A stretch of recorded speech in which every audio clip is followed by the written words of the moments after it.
When you think about it, there's really only three basic strategies in property: buy and hold for income, buy and hold for equity, and buy and sell for cash.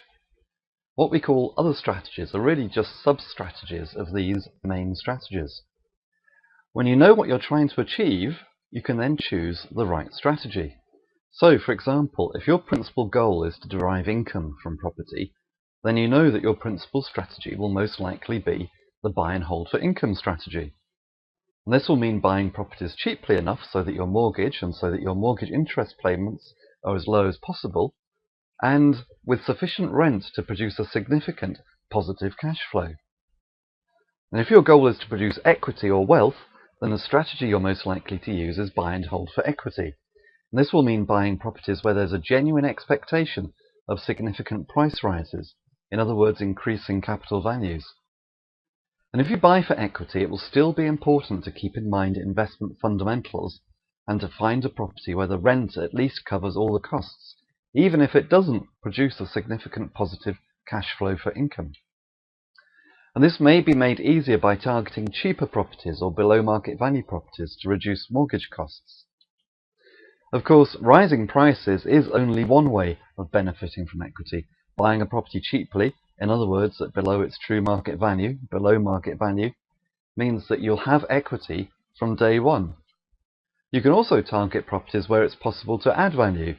This is most usually by finding a property which requires repair, renovation, modernisation and improvement, and where the value added by doing the works is less than the cost of the works. And we'll be looking at this in a later video, as the goal of this system is to allow the investor to draw out all of their money and recycle it into another property. And buying cheaply and adding value is a key part of the system. Alternatively, you could consider putting your properties onto capital repayment loans if the monthly rent is high enough to cover the monthly payments. The received wisdom in the investment community is that using interest-only loans is preferable for a number of reasons, not least that they're more tax efficient, but each investor should choose what's right for them, reflecting their circumstances and their goals. I've concentrated on the two principal strategies of buy and hold for income and buy and hold for equity, both of which fit this system. But if you have a short-term need or an ongoing need for cash, you may want to use a buy and sell for cash strategy as well, perhaps when you start or on an ongoing basis.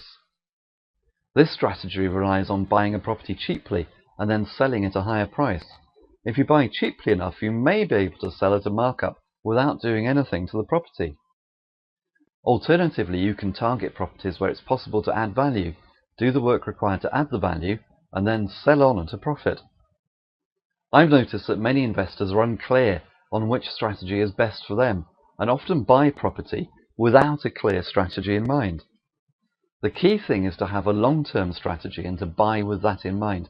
There's no point in recycling your money and assembling a portfolio only to find that it's the wrong type of portfolio with the wrong type of property. And also, if your time and resources allow, I see no problem in pursuing multiple strategies simultaneously. I especially encourage my mentees to consider doing some buy and sell for cash whilst they're assembling their portfolios. Cash flow is essential to any business, and having regular lumps of cash coming into your business could be a lifesaver if you have unforeseen costs or difficulties. If you have no difficulties, then the cash that accrues can be used in the future to fund new projects. It's up to an individual investor to decide which mix of strategies is best for them, but they may consider selling, say, 1 in every 3 properties they buy as a buy and sell for cash property, whilst retaining the other 2 within their portfolio. But there are no rules, just think about whatever combination works best for you. So with that said, let's go to step 3 of the 7-step system. Find the right property or the right types of property that fit with your strategy. So I'll see you in the next video.